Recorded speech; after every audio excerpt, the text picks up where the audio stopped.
오늘 우리에게 주시는 하나님 말씀은 마가복음 15장입니다.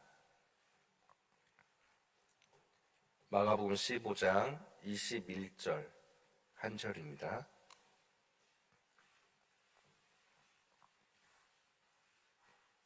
마가복음 15장 21절 말씀 저희 같이 읽도록 하겠습니다. 함께 읽겠습니다. 마침 알렉산더와 루포의 아버지인 구레네 사람 시몬이 시골로부터 와서 지나가는데 그들이 그를 억지로 같이 가게 하여 예수의 십자가를 지우고. 아멘. 하나님의 은혜와 평강이 함께하기를 기도드립니다. 오늘도 우리 주님께서 주시는 은혜 가운데 거하고 그 은혜를 누리고 나누는 세상에서 가장 행복한 하루가 되기를 주님의 이름으로 기도합니다.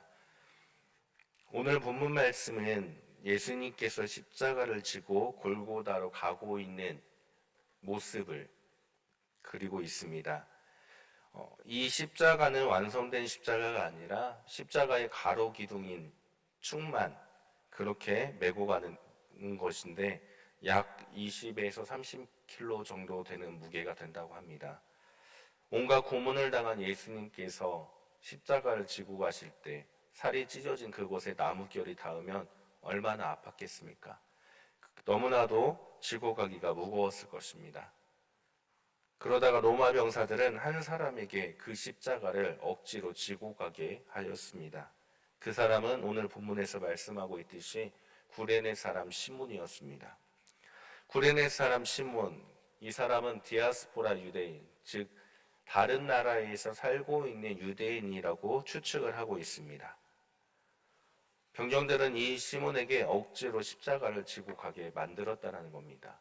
다시 말하면 예수님이 십자가를 지고 가다가 눈에 띈 한 사람을 불러가지고 그 사람에게 그냥 십자가를 지고 가게 했다는 겁니다. 시몬의 입장에서는 너무나 황당한 일이었을 것입니다. 생전 처음 보는 사람, 그것도 죄수가 메고 가는 십자가를 지고 간다라는 것, 얼마나 수치스럽겠습니까?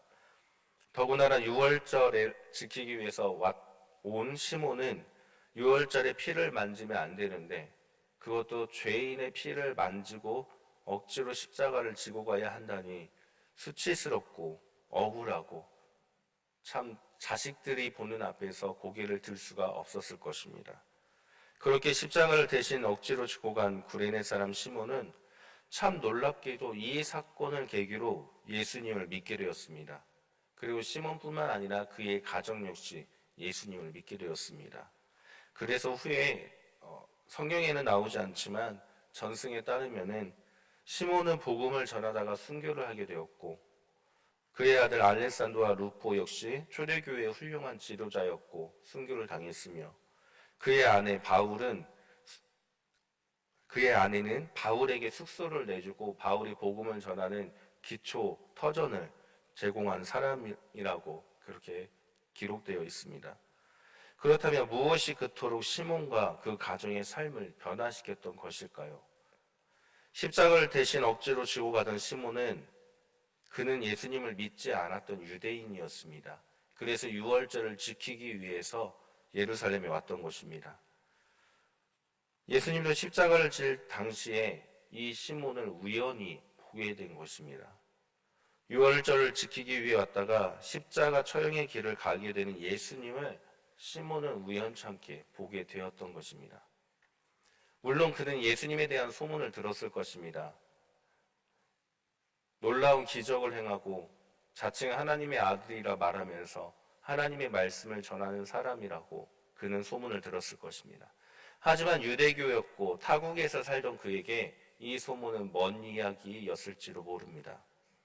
그러다가 예루살렘에 유월절을 지키기 와서 예수님이 죄인이 처형당하기 위해서 걸어가는 모습을 우연찮게 보게 되었고 그곳에 있다는 이유로 로마 병사에게 발탁되어서 십자가를 지게 되는 수치의 사건을 경험하게 된 것입니다.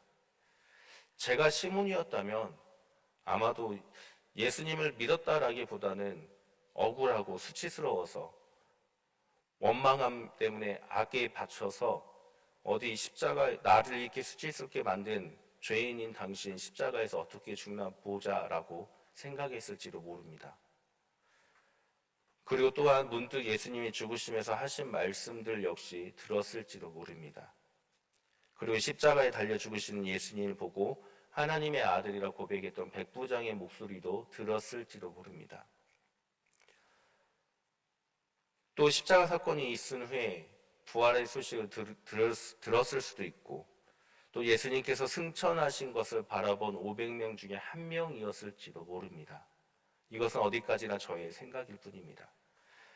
이 많은 생각들을 할 수 있는 여지가 있는 시몬. 그러나 성경만으로 확실한 것은 시몬은 어떠한 이유 때문이든 간에 그가 좋던지 싫던지 예수님을 만나게 되었다라는 겁니다. 비록 그 당시에 자신의 손에 피를 묻히는 더러운 행위를 하게 되었고 죄인의 십자가를 지고 가는 수치를 당했지만 그는 그 상황 가운데서도 분명한 사실은 예수님을 보게 되었고 만나게 되었다라는 겁니다. 바로 우리도 주님을 만나야만 합니다. 예수님을 만난 많은 사람들의 이야기가 성경에 기록되어 있습니다. 예수님을 직접 또는 간접적으로 따르던 사람들, 만나서 말씀을 듣고 예수님의 이야기와 사상을 배운 사람들, 그들은 예수님을 만나기 전과 후의 삶이 분명하게 변화되었습니다. 나 중심의 삶이 예수님 중심의 삶으로, 나의 이익을 취하던 삶이 하나님의 말씀을 실행하는 삶으로, 나를 위해서가 아니라 타인을 위해서 섬기는 삶으로 그렇게 변화가 되었다라는 겁니다. 오늘 말씀의 시몬이 예수님을 만나기 전에는 타국에 사는 유대인이었습니다. 억울하고 수치당하며 손가락질을 받는 그 상황에서 우연 같은 상황 속에서 그는 예수님을 만났기 때문에 예수님을 믿게 된 것이고 그와 그의 가정은 오직 예수님을 믿고 전하는 삶을 살게 되었고 초대교회의 중요한 지도자들이 되었음을 분명하게 역사는 이야기하고 있습니다. 사랑하는 성도님들, 우리도 예수님을 만나길 소망합니다. 우리가 어떠한 상황에 있든지, 우리가 아픈 가운데 있든지, 우리가 때로는 힘든 가운데 있든지, 때로는 사람들에게 세상에게 손가락질 받는 그 상황 가운데 있을지라도 우리는 예수님을 만나야 되고 예수님 때문에 우리의 삶이 변화되어야 합니다. 요즘 교회가 참 많은 손가락질을 받고 있습니다. 물론 그 교회가 기독교일지도 모르고 이단일 수도 있지만 어찌됐든 세상 사람들은 모든 것을 교회라는 테두리 안에 가두고 손가락질을 하고 있습니다. 식당에 가든지 카페에 가든지 택시를 타든지 버스에 타든지 십자가 목걸이를 감출 수밖에 없는 것이 요즘 세상입니다.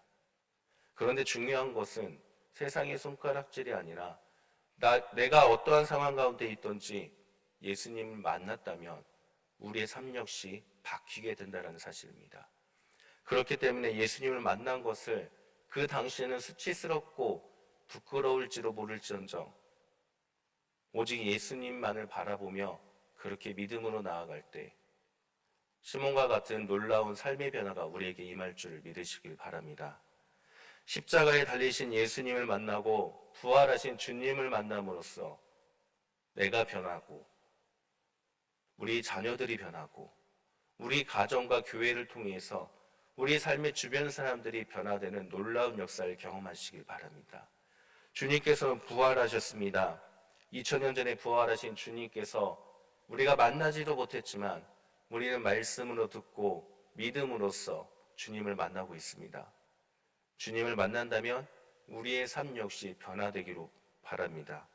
우리의 삶 역시 예수님처럼 사랑하며 섬기며 부활하신 주님을 나타내는 삶이 되기를 바랍니다. 시몬처럼 그의 가정처럼 오직 주님의 나라를 이루는 축복을 경험하는 오늘 하루가 되기를 주님의 이름을 간절히 축원합니다. 함께 기도합니다. 하나님 감사드립니다. 오늘 말씀을 통해서 우리가 다시금 깨닫습니다. 시몬이 예수님을 만났을 때 억울하고 수치를 당한 모욕적인 상황이었지만 그 만남으로 인해 삶이 변화되어 오직 주님의 나라를 만들어간 것처럼 우리도 오직 주님만을 만나고 주님의 나라를 만들어가기를 원합니다. 특별히 우리 자녀들과 함께 하셔서 우리 자녀들을 만나 주옵시고 그들의 삶을 통해서 주님의 나라를 이루어 주옵소서. 오늘 하루도 오직 주님만을 바라보며 주님만을 기쁘게 하길 원하는 행복한 하루가 되길 원하오며 예수님의 이름으로 기도드립니다. 아멘.